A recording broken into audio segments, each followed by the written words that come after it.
Good morning, everyone. It's Fergal O'Rourke here, and I'm delighted to welcome you all to the Business in the Community PwC launch of our Low Carbon Pledge report. As I suspect all of you know, it's World Environment Day today, and a very apt day. While it's only a year since the last time we gathered to launch our inaugural report, for a lot of us, I suspect it feels like a lifetime ago. But I'd like to welcome you all here. We're proud members in PwC of Business in the Community Ireland, and we've been delighted to work with the BITCI on this really important initiative now, which we've done for the last couple of years. Sustainability is something in PwC we continue to prioritise in our business model for the last decade or so, and I'm delighted that there are 58 leading companies now signed up to the Low Carbon Pledge to work collaboratively on reducing carbon intensity. Now, the focus is very much, as you all know, on responding to the COVID-19 pandemic at the moment, but it is critical that we don't lose focus on climate change, which does remain the greatest challenge of our generation. Our annual CEO survey, which we have been doing for a number of years now and released a couple of months ago, highlighted that CEOs are even more concerned about climate change risks and environmental damage. The figure is 74%. Compared to 56% last year. So it really is now front and centre on the dashboard of Irish CEOs. On the positive side, and there's a lot of opportunities here, Irish CEOs are said to be they're twice as likely to agree that investing in climate change initiatives can lead to new product and service opportunities compared to 10 years ago. And again, that's a positive that there's a carrot as well as a stick for business in relation to climate change.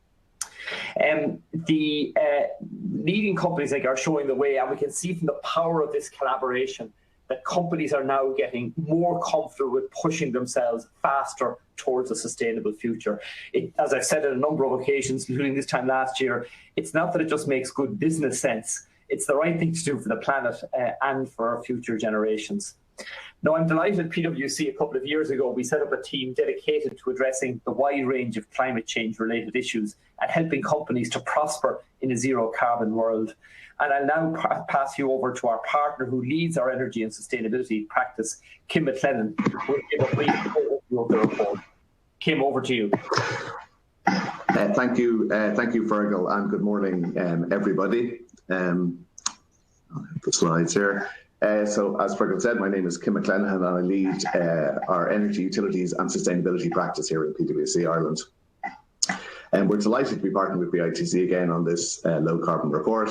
And just to give you a quick reminder of the agenda today, I'm going to give you a quick overview of the report. There will then be a fireside chat with Peter Clark, Associate Editor of Financial Times, a panel discussion, and then Thomas Serkovich, CEO of BITCI, will give some closing remarks. So just to provide a little bit of context before we jump into this report, I think we're all very well aware that in 2019, the level of ambition had increased significantly. So this is both at an EU level, a policy level through the Green Deal, but also from the business perspective. Businesses were daily giving us renewed ambitious targets of, for example, carbon neutrality by 2030, or in some cases, negative emissions ambitions by 2030. So that set the scene. However, we're all then very aware COVID came along. And we're at the point now of deciding what form the recovery will take. And there's a real sense from policymakers and businesses that we need to align our recovery with a low carbon future. In chapter 2 of the report, we outlined this context, and we also had the opportunity to talk to John Fitzgerald, Chair of the Climate Change Advisory Council. So John shared some interesting insights from the various sectors, including heat transport and then whole system considerations. And of particular relevance here, I think, are the examples given about how public and private partnerships could work to minimise the net cost to Ireland Inc. To decarbonise. Now, in terms of the actual companies taking part in the pledge, very positively, the number increased from 47 last year to 58 this year. And of those 58, 55 are in a position to provide data this year, with the 3 remaining coming on board next year. So a very positive development. Many sectors are represented, and we see here professional services being the largest, but this accommodates everyone from banks to law firms to accountancy firms to engineering firms, hence the large number. In terms of the actual results themselves, I'll just give a very brief overview of what we found when we looked at the 2019 data. So maybe a very brief recap of what the pledge was. So the pledge was a commitment by the pledge companies to reduce the intensity of their Scope 1 and Scope 2 carbon emissions by 50% by 2030.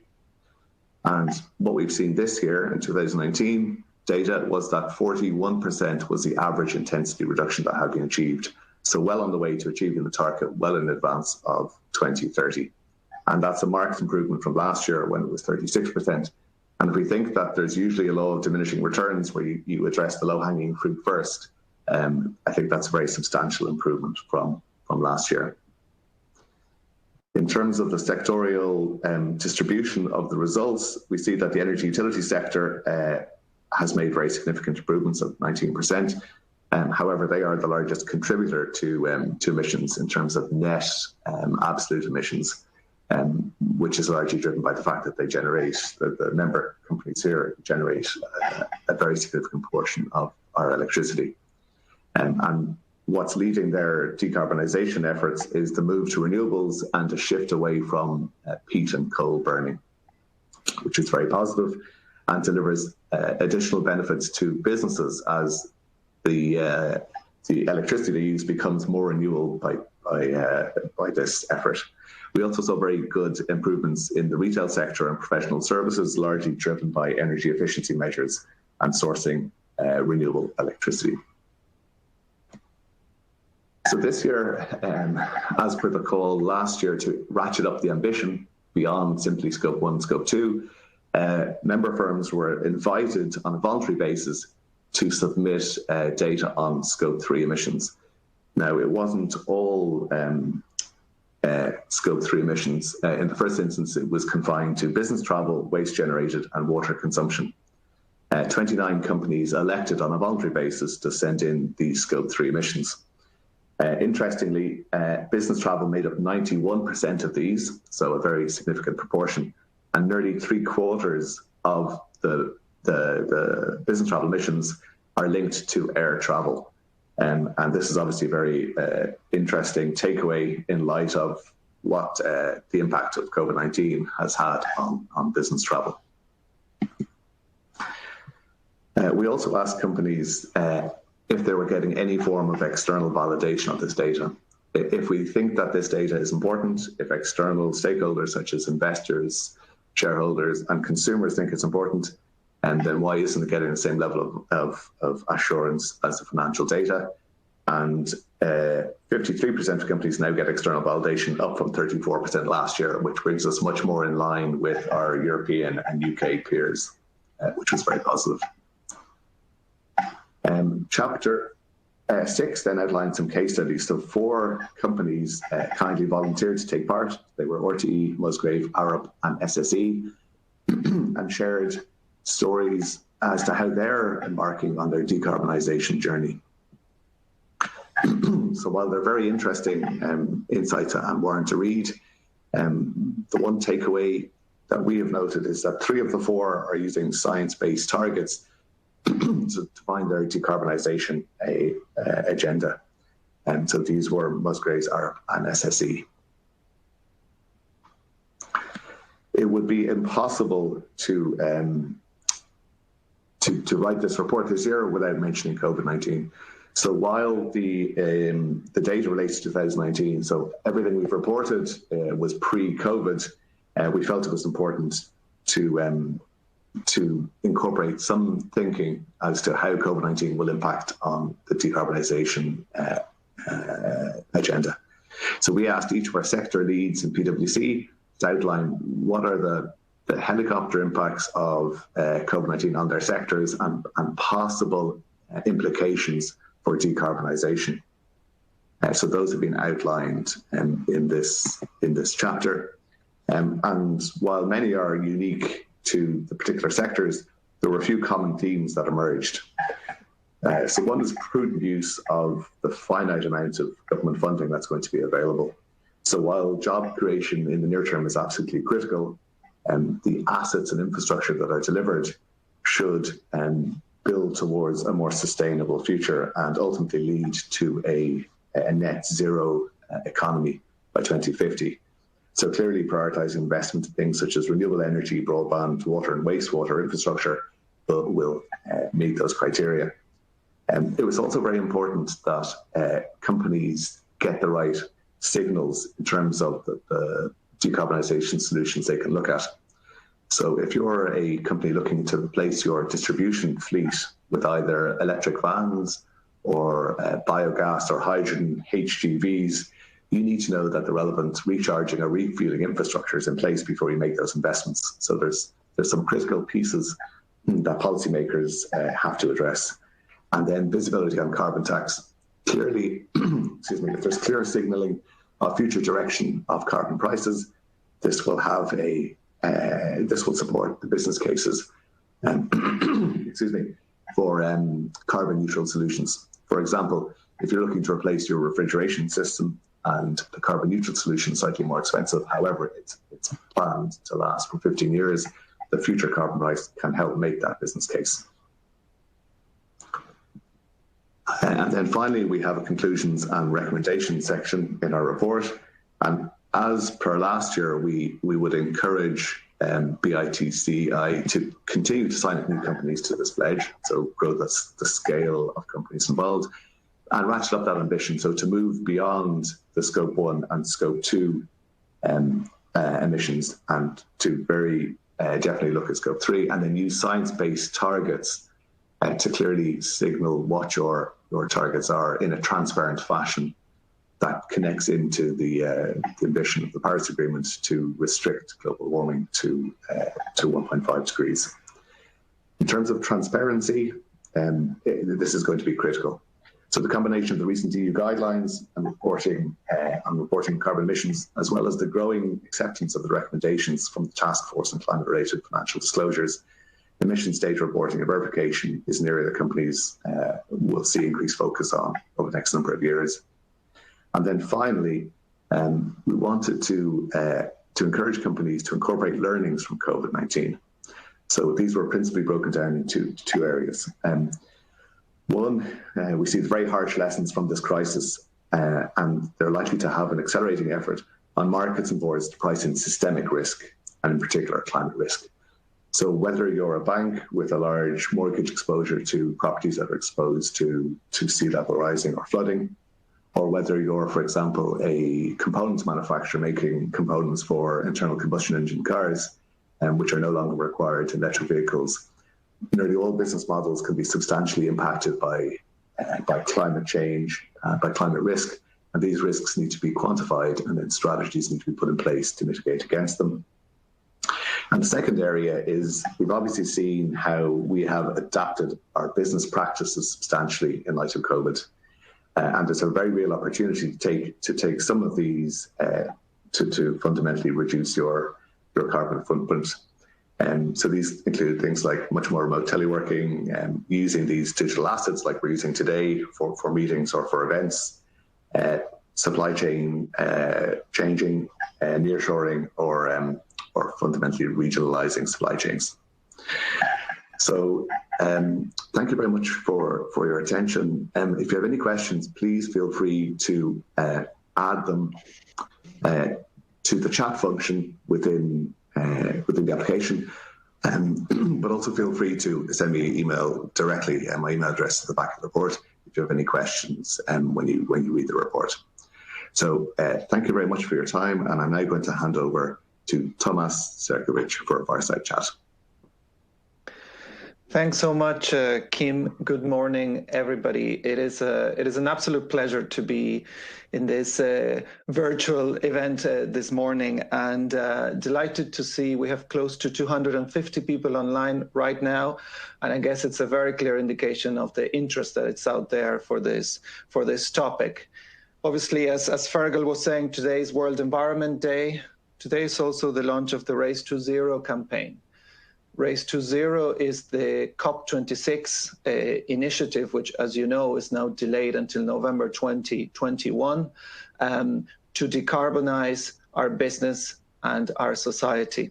And it's timely. As Fergal was saying, of course, there's a backdrop of a global pandemic in front of us, disturbing and challenging images coming from the United States in terms of racial division and significantly growing challenges for business and for business leaders in terms of this growing agenda.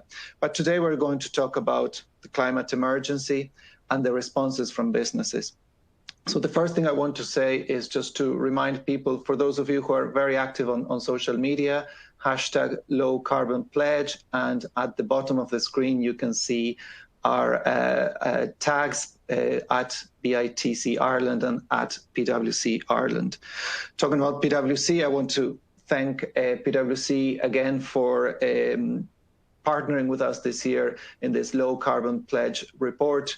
PwC bring great analysis, as you have just heard, and great rigor to this project, and it's very much valued. I sincerely want to thank Fergal O'Rourke, Kim McClenahan, and Luke Redmond for their huge work in making this report happen. But anyway, let's go straight into our conversation. For sure, there's plenty to talk about, and as Kim was saying, we look forward to your questions, which we're going to take at the end. I'm going to start with Pilita Clark. Pilita, good morning. How are you? Good morning, Thomas. Pilita, it's great to have you this morning, and obviously some of you will probably know Pilita from her weekly column in the FT, which is also read, of course, on a regular basis in the Irish Times. And I think what's interesting, obviously, Pilita has been in the FT since 2003. She has covered aviation and environment, so two critical dimensions.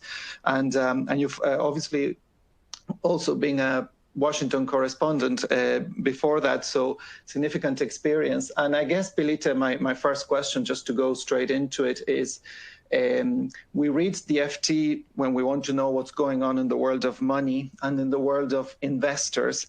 And clearly these are very disruptive times. So I wonder how are investors feeling at the moment? I mean, I think we have almost forgotten that a few weeks ago, the price of oil was negative.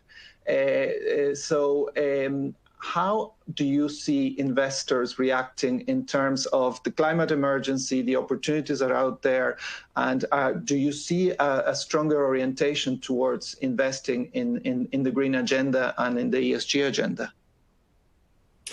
Yeah, well, you're right. Very volatile times, as we all know. In fact, I think if I hear one more person tell me that they feel as though they've been in a tumble dryer, which seems to have been a word one hears constantly in almost every conversation, I think I'll have to tell them to stop. I'll have to think of something else. But yeah, I think the interesting thing about sustainable investment is that we have seen obviously a huge amount of rising interest in it. But up until this crisis, there was always a lot of cynicism about sustainable or ESG investment amongst people who said that it was fine in good times and it was something that clients of asset managers, wealth managers were happy to indulge in when where things were going well. But come the next crisis and the sector would be exposed for the greenwashing sham that it was. And if one were to listen to the most vehement critics, or at least it would be exposed in some way.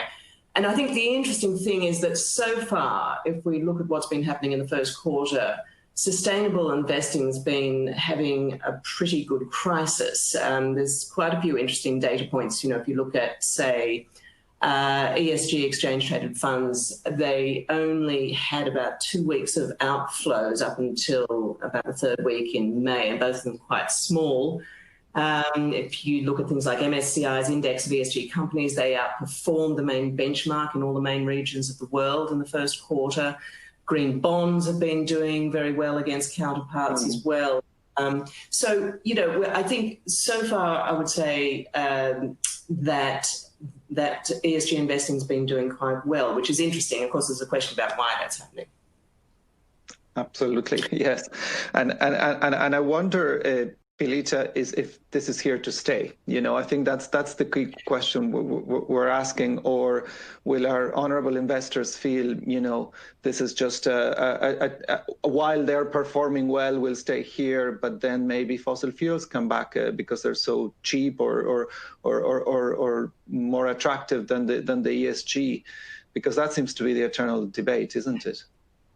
Absolutely, yes. I mean, ESG advocates will say that in times of crisis, people notice companies that behave fairly and treat their staff and communities well, and they'll reward them after the crisis. And in fact, there is some recent research from Harvard Business School suggesting that institutional investors actively tried to put more money into companies that were receiving positive press coverage during the pandemic for their response to COVID-19 and the way they treated customers. And there's also an argument that, the clean air and the relative quiet that a lot of us have been enjoying during the lockdowns in cities, that will enhance efforts and interest in cutting emissions and introducing electric cars and electric transport. I do think there's something to that, but I can also see why people argue that ESG ETFs, for example, are heavily weighted towards technology and healthcare, two sectors doing incredibly well in this crisis.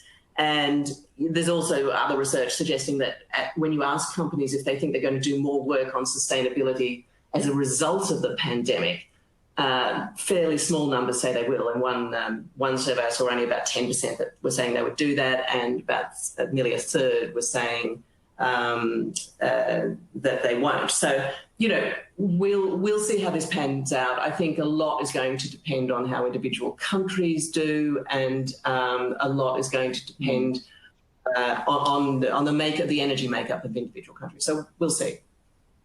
Absolutely. And I mean, I'm talking about countries, I guess there's almost like a daily call, whether it's coming from academics, from civil society, from business, calling for a green recovery, whatever that might be. And obviously the European Union has spoken very clearly about this.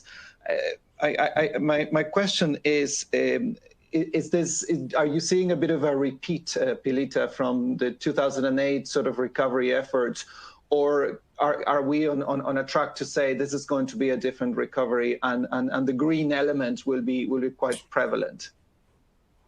Yeah, actually, I was just doing some research on this yesterday because I was writing about it for this week's column, and in fact, I did a Factiva search, a search of news publication databases, and I did a search to see how many times the words green recovery appeared in the 3 years from August 2007, when the crisis started, to August 2010, and compared that to what's happened since January 1 this year. And it's actually incredibly interesting. Back in 2007, in the following 3 years, the words green recovery appeared 839 times, which is actually less than the 990 times they've been mentioned since January 1 this year. So I don't think that's a big surprise. I think it's a huge difference for the reasons that you and your colleagues have just outlined. We've obviously seen massive amount of interest and indeed action amongst governments and companies in particular on sustainable matters, whether it's introducing net zero targets, taking action themselves, and we've seen a huge amount of interest amongst the public.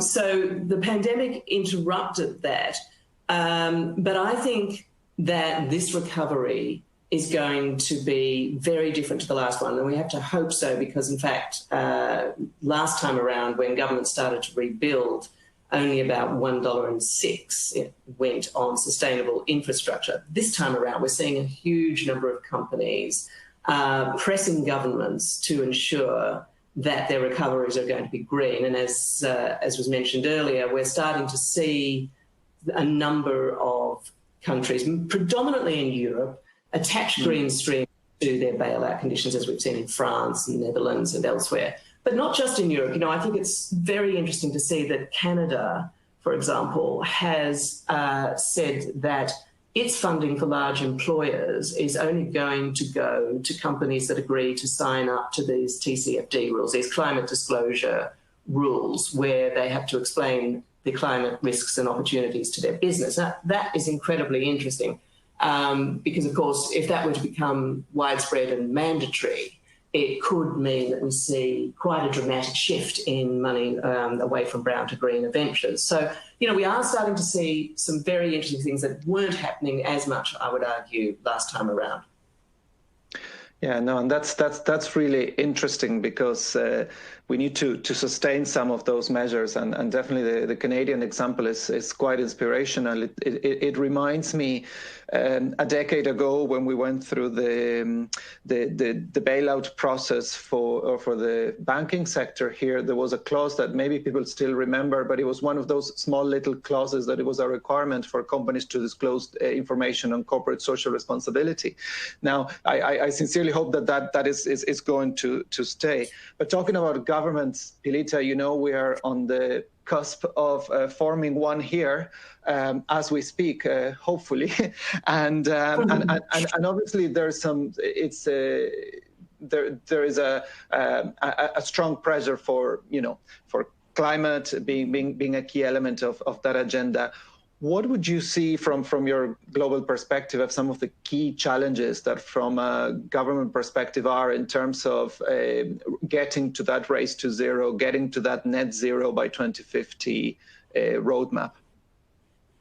Yeah, well, in a strange way, I think the pandemic has given us an insight into what it takes to actually cut emissions sufficiently to put the world on a path towards a 1.5 degree or even 2 degree trajectory. And, we can see that the economic disaster that has brought emissions down very rapidly along with everything else is not something that we want to prolong in any way.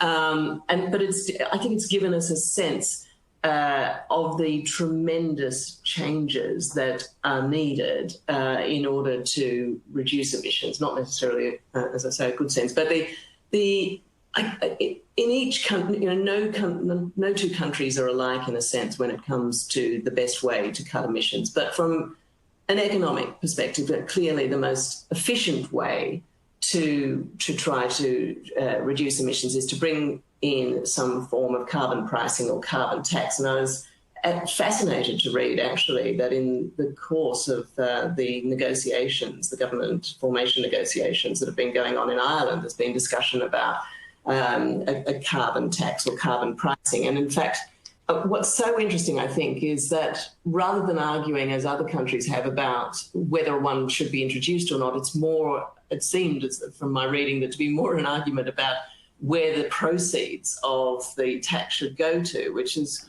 quite an advance on the sort of discussions that we've seen in other countries. So, I do think some form of carbon pricing is the big challenge that a lot of countries face. And at the moment, the global average price of carbon is around $2 a tonne, and that's obviously far too low to bring down emissions.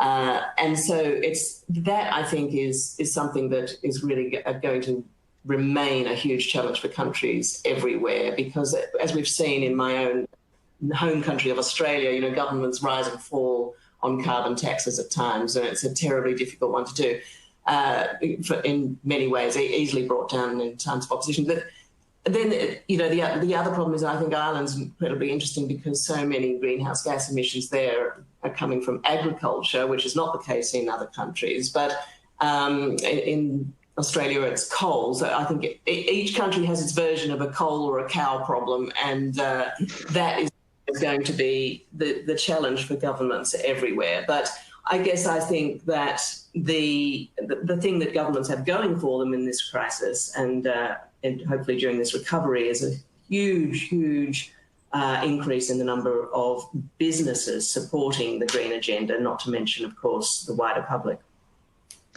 And that is promising, Pilita, to hear that from the outside, some of our challenges are seen as promising, because sometimes you get bogged down in the detail, and it feels like we'll never get on an agreement on this, which we need.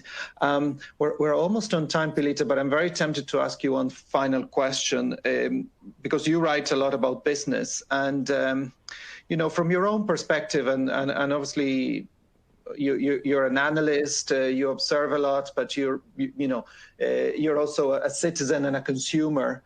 Do you think that business is failing in terms of telling us the story of the roadmap to net zero? Are they being clear enough on what that journey entails for consumers and general public?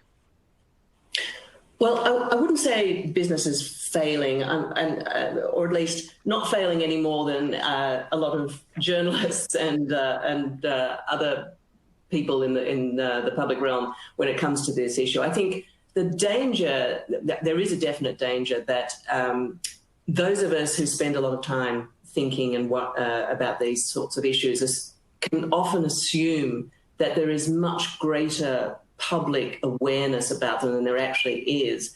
That really struck me last month. A survey came out in the UK, which of course, as you know, is one of the first countries to legislate for a net zero target for 2050. And a poll came out showing that only 35% of people in Britain had any awareness at all of net zero. 64% said they'd never actually heard of it. Only 3% said that they knew a lot about it. And so it was a reminder, I think, that when it comes to talking about these issues, you can never simplify too much and you can never explain too much. And I think I would say that, it's something to bear in mind for every report, every press release, every story that is written, that we do need to just think, how does someone going to be interested? What's going to be the most engaging way to talk about this? Because phrases like net zero, let alone scope 1, 2, or 3 emissions, tremendous turn-offs for people, and we just shouldn't assume a high level of knowledge about this. No, you're absolutely right, and I'm sure we can do a whole list of the awful jargon that we've created here, and yeah, language is important. Pilita, we're going to leave it here, and thank you so much for this initial conversation, and of course you'll stay until the end for the Q&A. But thanks so much for your time and your insights, which have been extremely useful. And looking forward to talking to you soon. Thanks. Okay, so we'll now move swiftly into our next session, and this is our panel discussion, and I'm really delighted to be joined by two great experts and business leaders who are going to talk to us about their own take on where we are on this race to zero and what are the challenges ahead for the transition to a low carbon economy. So we're joined by Rachel McEwen, Chief Sustainability Officer at SSE, and also by Peter Rubin, CEO of KBC Bank Ireland. So in order to get the conversation going, I'm going to ask Peter and Rachel in that order to give us a sense of where they feel they are in terms of the main challenges that are coming ahead for us in terms of this transition. So let me say a few words about Peter before handing over to him. So Peter has been 29 years with KBC Group, as you know, a Brussels headquartered financial services company. He has been 14 months here in Ireland as CEO of KBC Bank Ireland, and previously he held several roles with the group in the UK, Spain, France, Czech Republic and Hungary. And he has held a very important role in Belgium as Group Credit Risk General Manager, taking particular interest in some of the environmental policies. So, Peter, it's a pleasure to have you this morning, and it will be great to hear from you on what you see are the key issues we're facing and how KBC Bank is responding. Yes, Thomas, good morning, and thank you for having me. Very interesting insights already this morning in the different by the different contributors. I think for KBC, you know, the switch to or the fight against climate change and is already part of our business model. Over the last 5-6 years, this has moved from something that was maybe part of CSR to really a core question for ourselves as a business. Actually, at 3 levels. First of all, there is our own commitment to reducing our own footprint and engaging with our staff and suppliers also for that. We have set ourselves very clear targets. We report on that and we get external measurement. We have an ISO 14001 certificate. We ask external specialized rating agencies actually to rate our sustainability and publish that. So we're putting ourselves under quite some pressure. And in terms of our carbon footprint since 2015, we've managed to reduce that by 50%. We thought that we would be achieving that target only by 2030. So there is an acceleration. Once you start focusing on these things as a company, you find you can do a lot more than you originally thought was possible. It's not easy looking for these solutions, but we have brought this in our way of working systematically. At another level, it has become an ever more important part of our dialogues and relationship with our customers, and that at 2 levels. On the one hand, we are keenly aware that climate change is causing transition risk, and they are real. At a very tangible level, I can say that 3% of Irish housing is prone to increased flood risk because of climate change over the next decades. We have calculated those figures back into our mortgage portfolio. We have to figure out what the risks are. KBC, by the way, is a bank insurance group, so we also carry these risks, asset risks, as an insurer. High carbon sectors, many of which are borrowers of ours in the agricultural sector and so forth, will face serious business challenges, cash flow pressure. So we have to figure out how this affects our risks.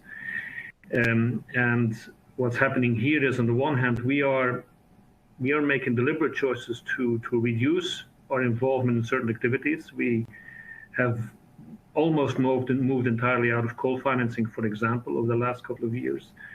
But also, and I think this is a trend that is not very broadly known in the public, over the last couple of years, banks have really upped their efforts to start building environmental factors into the risk models. This is still in the very early stages. I was personally in KBC involved in starting that a couple of years ago, but it is rapidly accelerating, and banks are cooperating, internationally to find a taxonomy. And the recent decision of the European Commission to, the directive actually that sets out a taxonomy on how to measure climate impact will accelerate that. We are only a couple of years away, if that, before those factors start driving, capital allocation in banks and investment managers. And you will see a price differentiation. We talked about the price of carbon, it's essential, but the price of credit and the price of capital will start diverging depending on how brown or green a project or a business is scored. On the other side, of course, it also presents huge opportunities for a group like KBC in terms of helping customers to find solutions or giving them options to be part of the solution.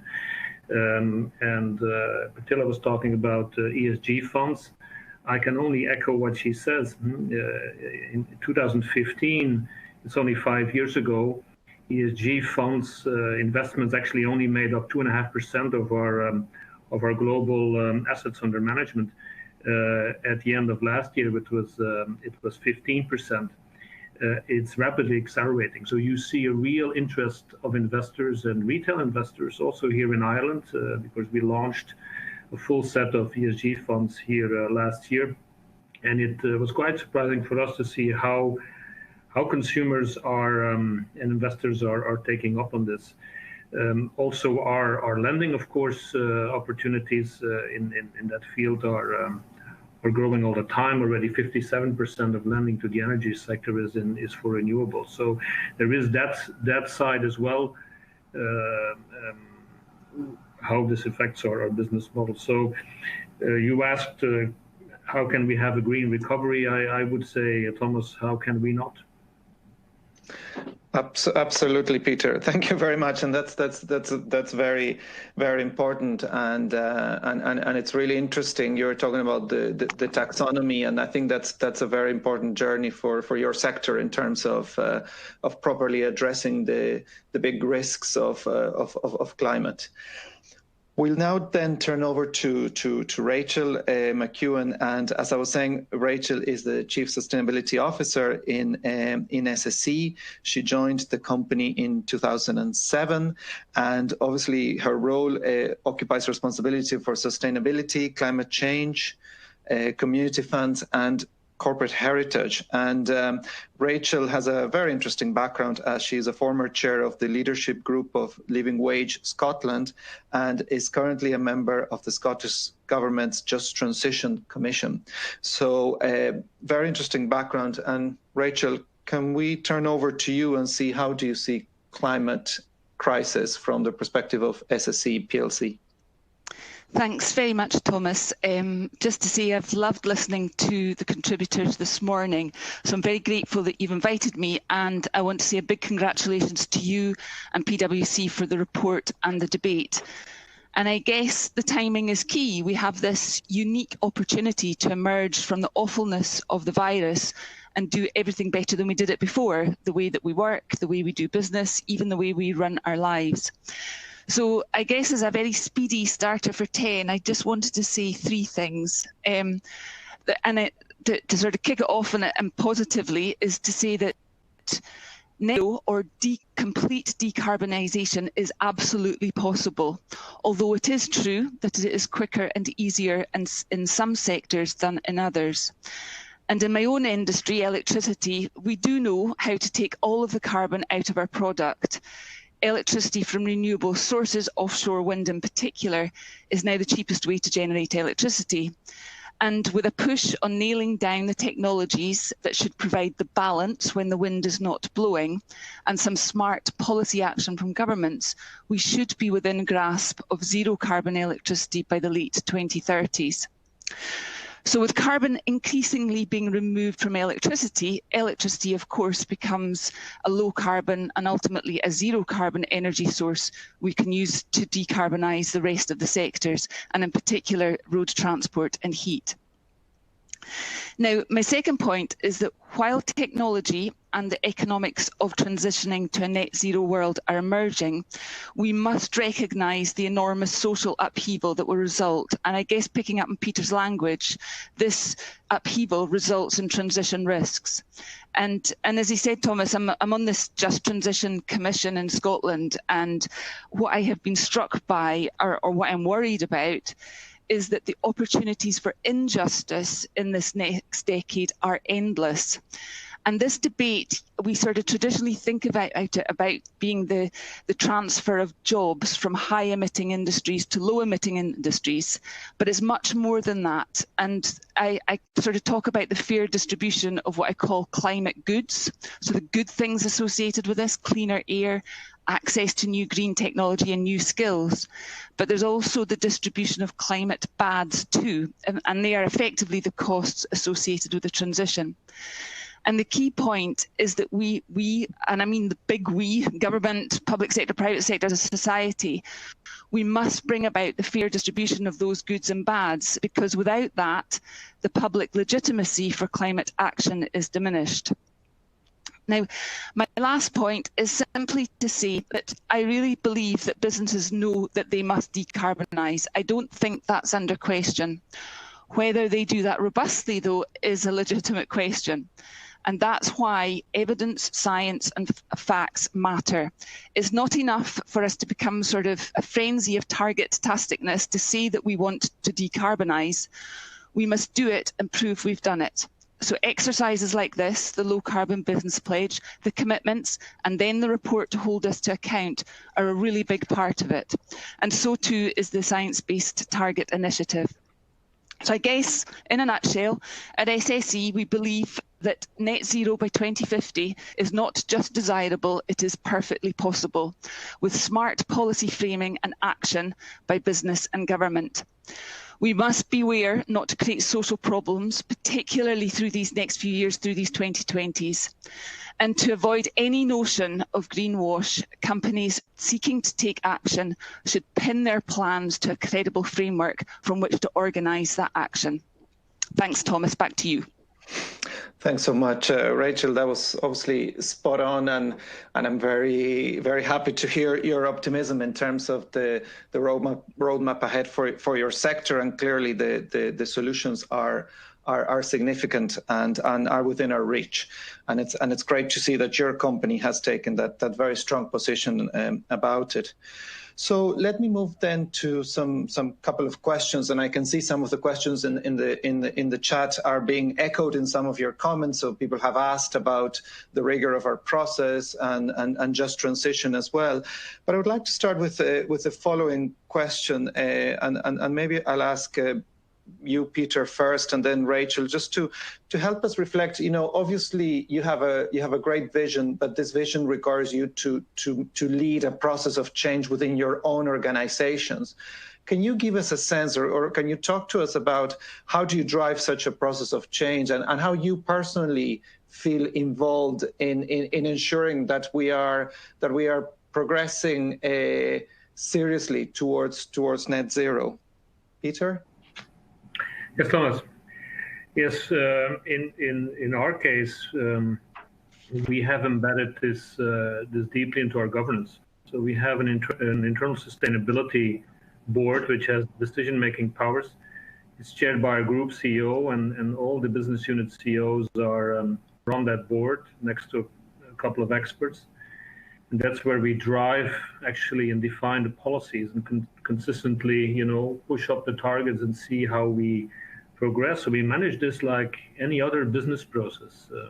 It wasn't the case like that 5-6 years ago. So this just illustrates how it's become embedded. And then, of course, you do what you do in business. You try to get indeed science-based targets. That's all the time evolving. You measure your progress, you report on it, and you seek external validation. I hinted to that. So we work with companies like Sustainalytics and others, Dow Jones, to get external ratings. And you see collaboration as well. So we are a signature to the Low Carbon Pledge of BITCI, and we have partnerships in all the countries and also at group level with similar institutions, because it's not a journey you want to undertake on your own. There is so much to learn from each other, and I think, as Rachel was saying, it's a joint effort with governments, with institutions, with other companies, and with our customers, because also organizing the dialogue with customers. I think that's something that Pelita also referred to. We should not overestimate the awareness. I do agree with Rachel. Companies by and large know. If you go to smaller SMEs, it's not always so clear. They always not so clear what to do. So also in our governance, we are trying to build in a structured way of engaging with customers about it. So very top down, I would say, in the beginning. The other part is, I think, engaging systematically with staff and suppliers. So it has to be a holistic approach. You have to basically, when you work in KBC, have the feeling that this is something we're really committed to, as committed to any other aspect of doing business. Thank you, Peter. Rachel, how do you drive a change in a company like SSE? What role do leaders play in making this happen? Because obviously Peter was talking a lot about some of the key processes which are fundamental, and governance and transparency. But at the end of the day, it's about people, isn't it? Absolutely.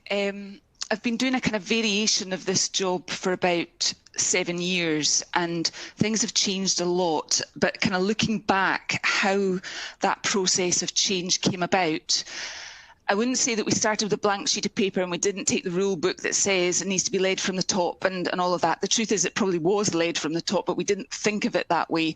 And the way I would describe it is that it was a process of evolution, not necessarily revolution.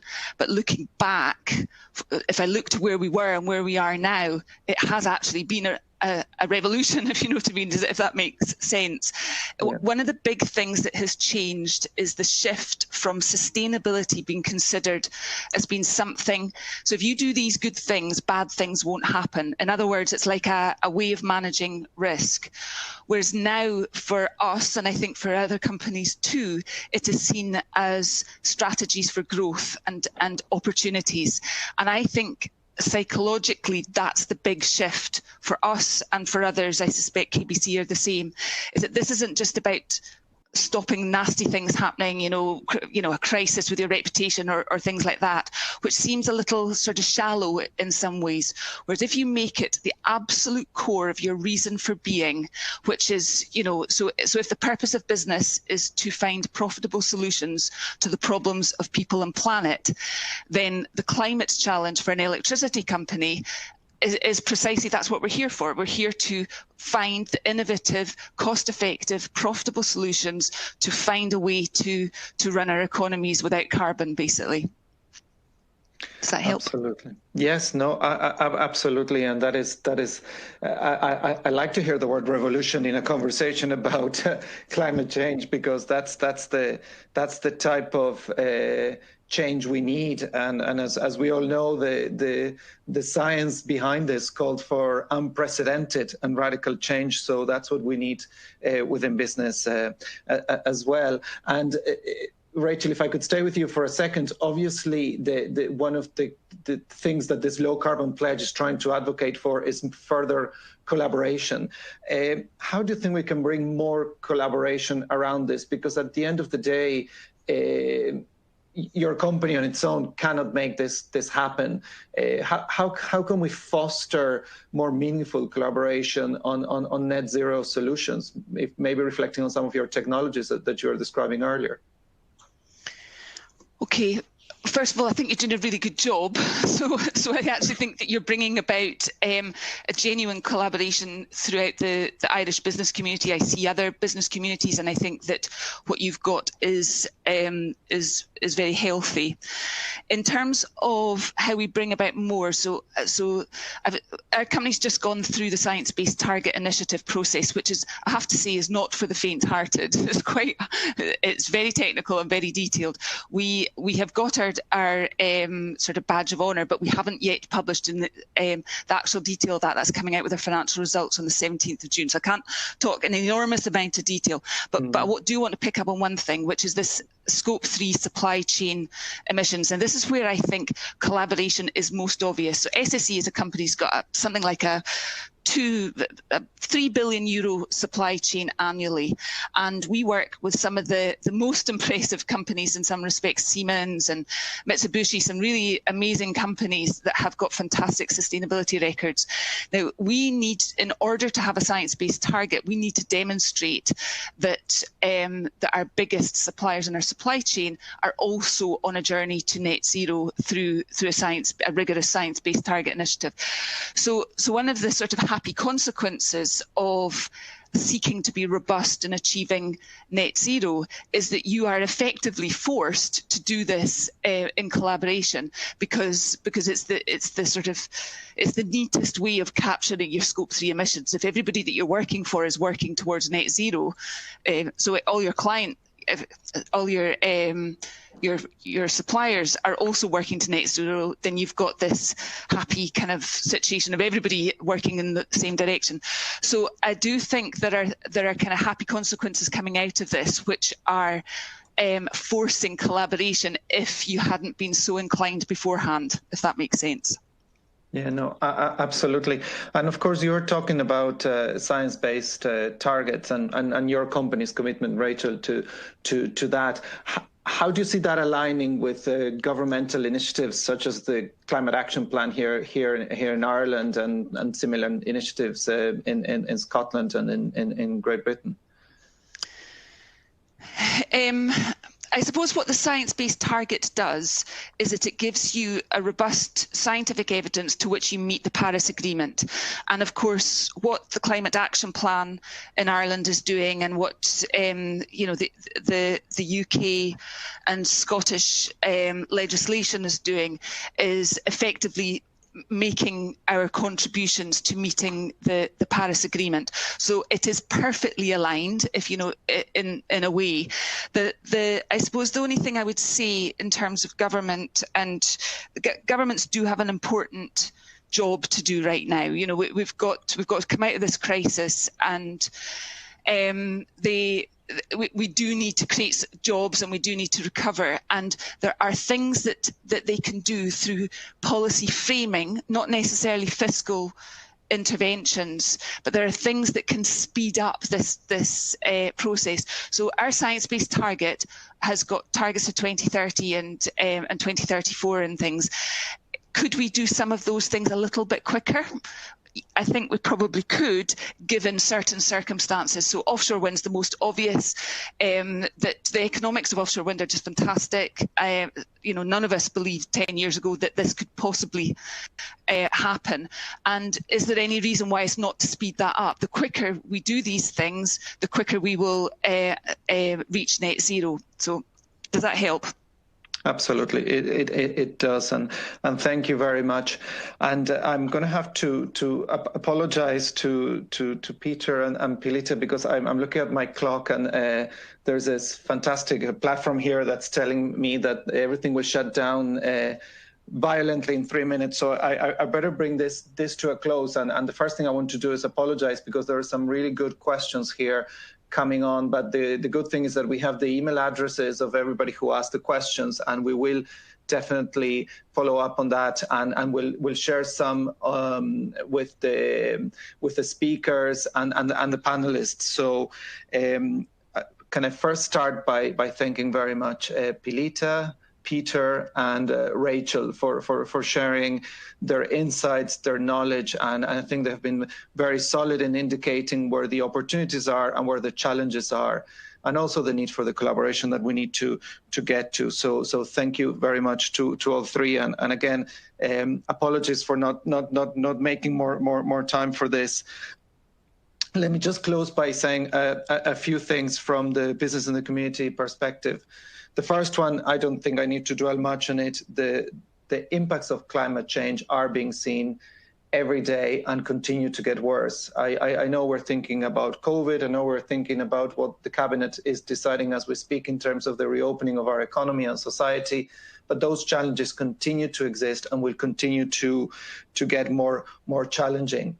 We expect that this year global CO2 emissions will be reduced by 8% because of the stall of the world economy. Yet the decade of action that we start is demanding us to reduce CO2 emissions by 7% every year between now and 2030. So the question is, how are we going to get to that radical level of emissions reduction? Second point, green recovery. I think our speakers have been extremely clear on that.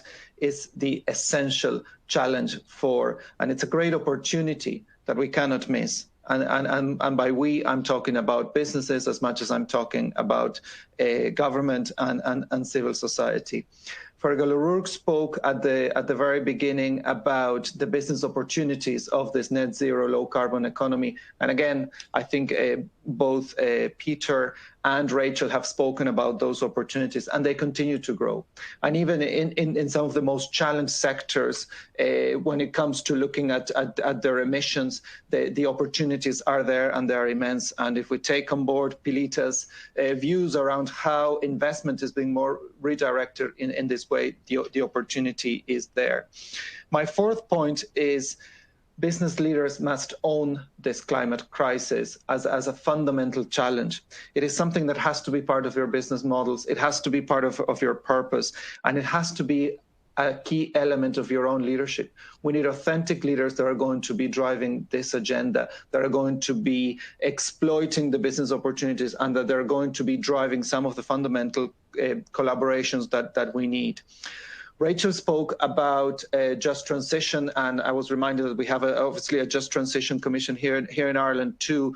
But the recovery and the economy be built through your businesses will have to be, of course, net zero, but will also have to be fair and leave nobody behind. And that is going to be a big challenge. And for us in business in the community, we see and we definitely take on the challenge set by Kim in terms of growing the ambition and the number of signatories to the pledge, because we think this is one of the key transformational tools.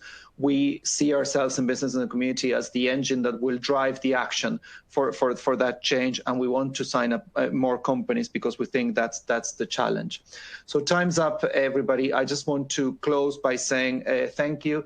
Thank you to the audience for joining us. We had over 250 people over the hour. Thank you to our speakers again, Fergal, Kim, Pilita, Peter and Rachel. You've been brilliant.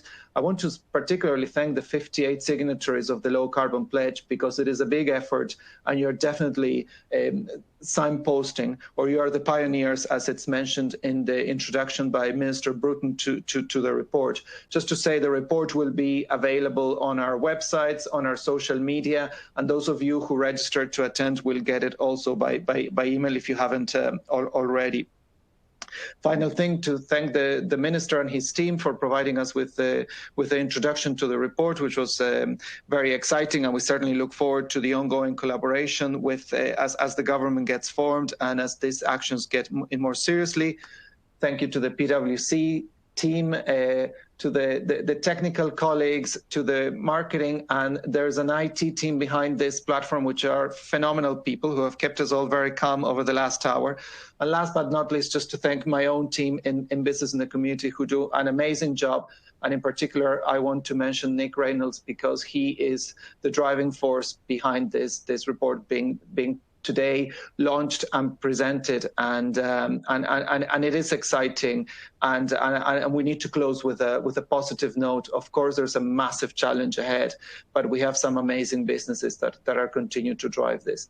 So with that, thank you very much, everybody, and have a good Friday and a fantastic weekend. Thank you.